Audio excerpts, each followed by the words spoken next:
And, I'm definitely a strong advocate, actually just diving right into it as a proponent of, with federal reformation, whatever that looks like, is removing the word marijuana from any mention in any federal law, which I just think is interesting. Yep. So we'll start there. But anyway, I'm all about removing the word dope. I don't mind the word marijuana or cannabis, but I try to remove the word dope because I don't like the connotation. Yeah. Well, what do you think about weed? Weed as well is kind of negative. Yeah. Not as bad as dope. Yeah, not as bad as dope. This products that make you a dope. Marijuana, I don't find any of the fuddy-duddies that I deal with are using it contextually because they want to be derogatory towards Mexicans. So I just kind of leave it alone. And I think.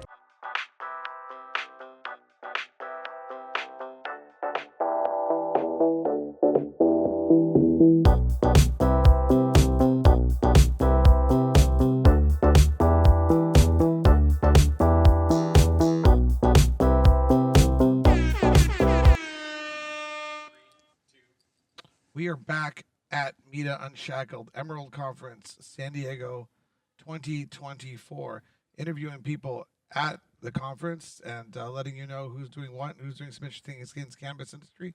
See, the keynote speaker just walked out over there. We got to get him. But I am pleased to be joined today with Professor Jacquie Cohen Roth. Yeah, not really professor, but maybe so. I like it. Well, some of you call me Professor Downing. I don't have a I don't know. Or the unicorn. That's my new handle. So Jacquie, how are you enjoying San Diego? Yeah, well, the weather, finally the wind died down, and had a call this morning, and it's rainy and 40, so sunny, and no humidity, sure beats that. Plus, geeking out here. So we were talking last night. There was a networking event last night. This is the best part about coming to these conferences. You got to go to these networking events. You meet all kinds of fascinating people. And Jacquie, you're from Maryland, right? Correct. We're Maryland-based. Yes. Right. So tell us a little bit about Jacquie, and then we're going to lead that how you got into the cannabis industry and focus on TPAT at the end. Yes. Okay. My participation in the cannabis industry goes back decades. This is Unshackled, so you can talk about high school use, how you used to import from. Did you say I can or cannot talk about that? No, you can. Oh, yeah, okay. She used to export from San Diego and Tucson to Maryland. That pipeline. That's a conversation I had with getting a pedicure. Okay. Guy gave me his whole route story from. But anyway, that's another story. No. I went to Boston University and I used to ship from Tucson. My brother used to ship from Tucson. I was at Boston University. It is what it is. Those are the 90s. Stuff's going on. That's that Unshackled. But in any event, so my story, introduced, first time I used weed was when I used that one-on-one, but it is cannabis. Yes. I'm definitely a strong advocate, actually just diving right into it as a proponent of, with federal reformation, whatever that looks like, is removing the word marijuana from any mention in any federal law, which I just think is interesting. Yeah. So we'll start there. But anyway, I'm all about removing the word dope. I don't mind the word marijuana or cannabis, but I try to remove the word dope because I don't like the connotation. Yeah. Well, what do you think about weed? Weed as well is kind of negative. Yeah. Not as bad as dope. Not as bad as dope. This products that make you a dope. Marijuana, I don't find any of the fuddy-duddies that I deal with are using it contextually because they want to be derogatory towards Mexicans. So I just kind of leave it alone. And I think, with within our industry and every state, as we talk about this patchwork of state regulations, some are marijuana, some are cannabis. Yeah. And I think in the industry, we're using that interchangeably. I used to be, really, no pun intended, but high on the horse on calling it cannabis, not marijuana, because of the pejorative history. Well, when I found, and we'll go back to you in 1 second. Yes. I promise this would be not you. What I found in 2012, 13, 14, when I started on the heavy advocacy trail, I found all these individuals. If you said cannabis, you lost your audience. If you said marijuana, they said, okay, let's talk about marijuana policy. But had I found, or if I ever found somebody who said, I'm going to call it marijuana because I don't like Mexicans, I would have called them out on it.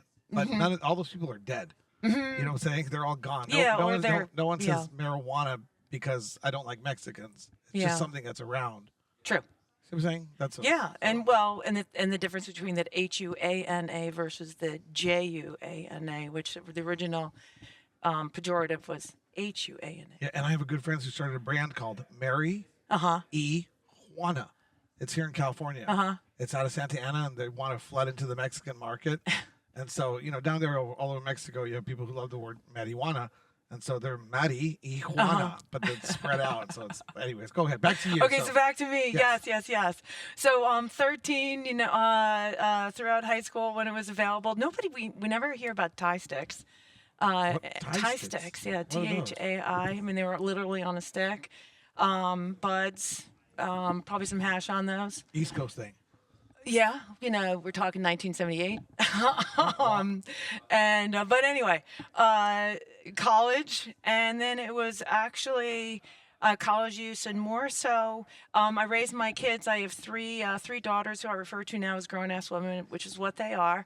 But they were raised with mommy spices in the freezer. Nice. And so, when that stupid dare dog was walking through the elementary school when they got home, I chatted with them about recognizing and understanding addictions. Their great grandmother, an alcoholic, mental health in the family. Alcohol doesn't work for some people, and then not, I'm really proud of the fact is that as adults, they have said, "Mom, thanks for not being a hypocrite." I just was as best I could be, but out in the open, certainly in the home. And then, sure, when I read the Maryland laws and learned that, I think it was 10, my oldest one, is that she could be left at home in charge of her younger sisters, that I found that little roach in the car, and Mom took a drive around the block and calmed down. So what year was that? That would have been, 2000, 1995, thereabouts. Okay, cool. 90s, yeah. I mean, and then I was on the retail side of things for quite some time. Nice. Yeah, yes, thank now you. we're talking. Now we're getting to the unshackled part. Yeah. Look, all that stuff, statute of limitations, it's all gone. Even Yeah, I mean, it gives you street cred now, right? it does give you street cred. She's got street cred. She was on the retail side of things. She's an OG. She's legacy. That's Yeah. what's up. Yeah. No, but you gotta talk about that stuff because even U.S. attorneys nowadays. I have some U.S. attorney friends in Southern Arizona. They tell me how there's still loads coming across the border in the form of oil now more than anything else, and bales, but they don't even bother with marijuana prosecution. They'll only include it like as a lesser included. So nobody's going to reach back into your past and talk about that major load that she brought from San Diego to Maryland. I'm just kidding. So how did you get into to keep going? So I am I am a unicorn. Is that I've worked and I'm at an age where I say I own every bit of hubris that I deserve. I was pre-med. My big sisters told me, "Jackie, never smoke weed. You'll never get into medical school." My father was a physician. My sister's one now. So growing up, buying into that stigma or fear of my big sister, I'm going to see in a couple days. So having that clinical mind, but also then I was pre-med and moved over to economics and international policy studies. Got back into the clinical space, but all along that way, of course, Mommy Spices were in play. I'm a policy geek, so I was following legalization in California. I started off in banking, was my first career, then studied architecture. Yeah. So you're the East Coast watching what's happening on the West Coast. Yeah, West Coast, and then got into conventional healthcare with ultimately I had a company, Mojo Media was the name of it, for about 20 years, where the focus was, or the audience were physicians and healthcare providers in the D.C., Maryland, Virginia market. And so introducing in our magazine that I was publishing, as well as working with players like Johns Hopkins Medicine, University of Maryland Medical System, all the big players in the DMV region on physician engagement strategies. And so introducing this idea of medical cannabis, understanding I'm speaking, our audience is very conservative. Again, growing up in a clinical house, growing up literally in a, well, not literally, pretty much, but in a microbiology lab. My father was a pathologist. So all of these things came into play. Everything that coming together. Yeah. And I have built a career where ultimately, well, can't say ultimately, but then in 2019, I'd launched Cannabis MD, my first, this was whatever number startup at my first in the regulated market, where I recognized a void and a need for well-regarded content and education content for physicians and healthcare stakeholders on medical cannabis. And anyway, that was the birth of Cannabis MD. What year was that? That was conceptualized in 2017. And actually, the site went live in 2018. 2019, I knew that this program was in development at the University of Maryland School of Pharmacy, Okay. and I interviewed the dean at that time, Dean Natalie Eddington, on this program, the first graduate program in medical cannabis science and therapeutics on the planet. And I walked out of that interview and said, I need to find the time and the resources and get over my imposter syndrome and go back to go to grad school. And so now I have a Master's of Science in Medical Cannabis Science and Therapeutics from top 10 School of Pharmacy in the country. Wow, that's excellent. So you must Yeah. be one of the first 7 master's First degree in cohort. cannabis. Yeah, Mike Hennessy. We did the beach cleanup yesterday together. So yeah, it was very, very exciting, or it continues to be. And now I'm an adjunct professor with coursework focused on federal and state cannabis laws and policies. I think we've interviewed Mike Hennessy. What year did Maryland go medical? 2017. 2017. And now it went adult use in 2023. Correct. 2020, 2023.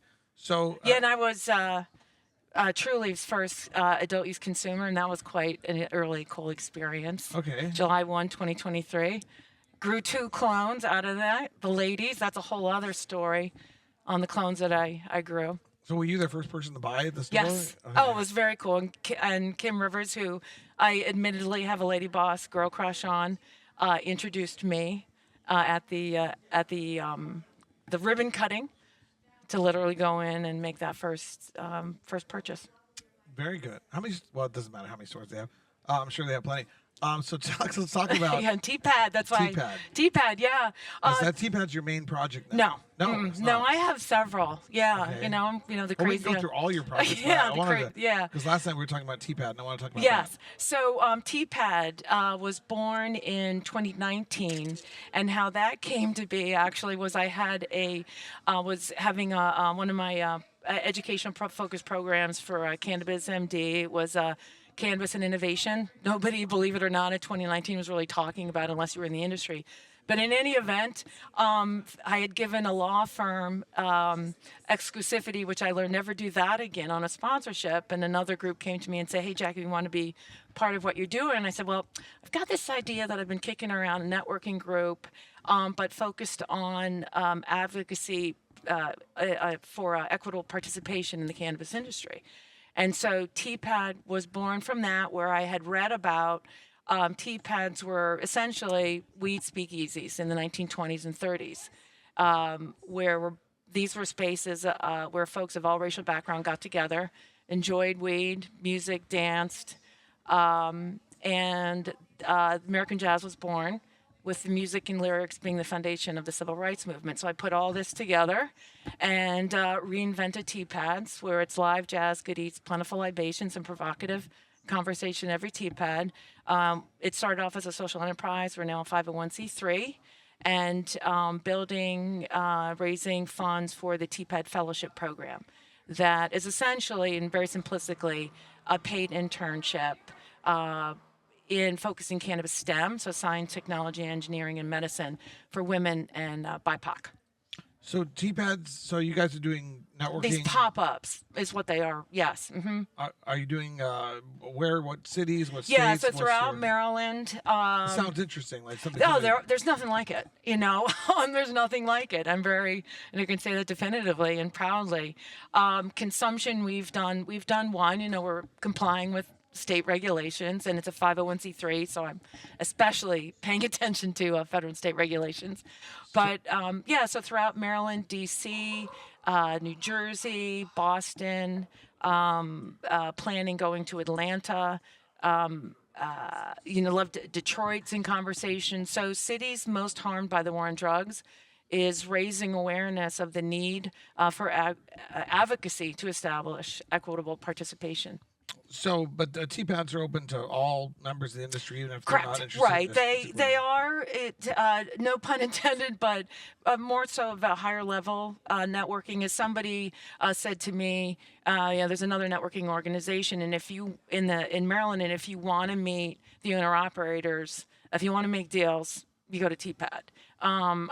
But we also have folks that are interested in being whether an aspiring entrepreneur, getting into the industry. I say at every TPAD, I can guarantee somebody gets a job and at least one deal is made. It sounds a lot like MITA meetups. It does. Sounds, Sounds a lot like Canapac meetups. But we have live jazz going on. That sounds cool. Yep. Plentiful libations. You know, we've tried to do Good eats. live jazz at our meetups. Yeah. But it always, cost prohibitive. We're Oh trying to yeah, keep it- that's a challenge. yeah. Yeah, we would have probably funded a fellow for that and by now. But they're really positive effect. We are already empowering without having funded a fellow yet. Where the provocative conversation comes in. We had one March 14th where I say there's a lot of synchronicity and magic that comes from TPAD, which good karma. And so it happened that March 14th was the day that the lottery was drawn for 179 new licenses in the state of Maryland, specifically and exclusively for social equity applicants. And I had already scheduled that date, had already scheduled with Delegate Janelle Wilkins, who is chair of Maryland's Legislative Black Caucus, the largest and most powerful Black caucus in the U.S. And if not for Maryland's Legislative Black Caucus, there would not be 179 new cannabis licenses for social equity. We should folks. Do somebody's going to help us do a MITA in Maryland. They want to do a MITA in Maryland. I really don't care that much, but Partner. We should do something Partner. together. Yeah, Yeah. I mean, there's a lot of good networking groups. And there's nothing wrong with a little bit of education, whether it's scientific, medicinal, social equity based. There's a lot of different themes in the cannabis industry. We always like to try to give a component in our meetups to education. Sometimes talk about solar energy. Sometimes we would APS did solar energy. I'm trying to think of the last ones that were done. The last one we did was actually about what went wrong and what went right in social equity, which would fit into that theme. But it seems like we could work together on something like this. Yeah, and that's where cannabis, different from the education that Cannabis MD delivers, is TPAD, 501c3, very social equity focused, equitable participation. So- and then Cannabis MD is my for-profit, which is very much, Cannabis MD. Yes, and the MD is for medical. I was very clever sometimes, perhaps. I mean, it's great right now, but the MD is for medical. But I launched when the medical market went live in Maryland to support the nascent medical program. I'm a big believer in medical cannabis. I believe in all. Huge. If you want to be successful in the industry, focus on medical. Spent 3 years, 2012, 2015, understanding cannabis, substance use, substance abuse policy. And I came to the grand conclusion that all substance use is therapeutical in nature. And the goal in life is to be substance free. And if you can What achieve about harm that ideal- reduction? well, what do you mean? What's the harm? No, but yeah, I mean, if you're saying the goal is to be substance free. Yes. But what about is recognizing? I mean, we have a whole huge pharmaceutical industry that people are on prescribed substances. Yeah. And so, Well, sometimes, let's- sometimes there's something that cannot be healed. Yeah. Sometimes, let's say like cholesterol. I don't know. Although I'm not necessarily a believer that you absolutely need to be on cholesterol medication the rest of your life. Yeah. But I'll trust the science enough to say that you have to.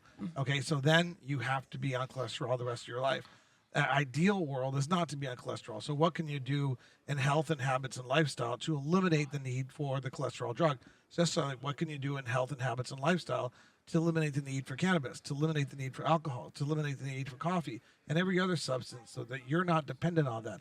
That's the ideal vision. I disagree with that. Really? I really, truly do. Is that, it's human brain chemistry. Right. Is that if things aren't connecting right, I mean, why should you be a tortured soul if there's a plant-based product that can help you have a far better, productive, happier life? Absolutely agree with you. Yeah. So there's something wrong with you that is not going to change. This that is you like need that uh, you need to fix, which is all good. well, who's identifying, who's right or wrong? Well, it's all about. I mean, well, what is a balanced life? What is an excellent Yes, life? yeah. If you can achieve perfection without the use of a substance, especially alcohol.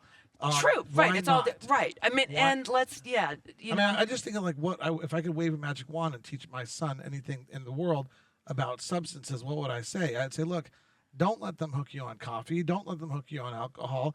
Don't let. I mean, if you're going to be hooked on something, be hooked on cannabis.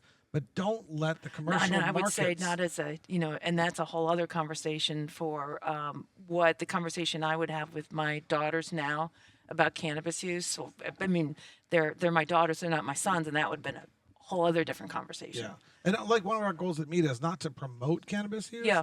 It's to promote truth, what we believe is truth, and to promote access and choice. Yes. And people's Sounds reasonable. right to access cannabis or coffee or alcohol or anything else that helps them fix that problem. But the goal is to fix the problem. And if you can fix the problem, fix it. If you can't fix it, then by all means, use heroin if you need to fix the problem so that you can have a balanced, excellent life. As long as there's no societal harm. Exactly. And cannabis, my God, I mean, here's the thing. Like, I can't believe what the alcohol industry got away with. The societal harm. We're encouraging people all the time to consume alcohol, to have a good time, and a whole bunch of other reasons. Yeah. And the societal harm is tremendous. The cannabis community, this is one thing I realized, the cannabis community, the societal harm is like none. Yeah. It's just chilling out, having really interesting conversations about Adam Smith last night. Yes, and we're gonna have a whole segment on Adam Smith. And Adam Smith being, well, let's say the foundation of who Adam Smith being the economist who wrote. So you are a really interesting 1776. person. LinkedIn. Yes. How do people get in touch with you? My name, Jacquie, Cohen, Cohen, Roth, Roth. Okay, and www.cannabismd.com? CANNABIZMD.com, and then TPAD is TEAPAD.co. Okay, CO. any other websites or social media that you want to mention? Instagram? Yeah, thanks. Let's see. IG for both. So it's cannabis.md, and then TPAD is _TEAPAD. And again, TPAD, two separate words. TEA, then PAD. PAD was my law school fraternity. Well, you're definitely got a follower in me. And Awesome, one thing I thank do you. while we're talking, Thai Sticks, good brand name. Yes. Jackie's Finest, good brand name Mommy out there. Spices. Mommy I've already Spices. secured that URL. Okay, good brand name. There's something with Mojo Oh, in and there. yeah, Mojo. Well, I'm Mojo Jack. My personal, I am Yeah. Mojo Jack. Jackie's Mojo. Yeah. There's another brand name there. Oh, I've got a new one too. I have a 3-month-old granddaughter, so we've got Grandmommy Spices Grandmommy Spices. That's good. And Bubby Spices. and somebody needs to take DARE, the old DARE, the most expensive failed education program. But turn that into a brand. Oh, that's great! I could DARE. see where they wrote "dare" like it was on fire. Yeah. Why do you call it DARE? Is it DARE or DARE? No, it's DARE. Like then they'll talk. Yeah. So it's a good story. Anyways, I love coming up with brand names while I'm doing this. Me too. I've got too many URLs. So consume Jackie's Finest. With the QUIE. Grandmommy Spice. Bubby Spice. It's a pleasure to get to know you here Yeah, same. at Emerald Conference. We'll be back with you hopefully later. We'll talk about some Adam Smith free market economics. Yes. And the invisible hand. yes, it's a long story. So we will be back with another individual here at Emerald Conference in San Diego. Thank you for joining us on MITA Unshackled. Great. Thank you.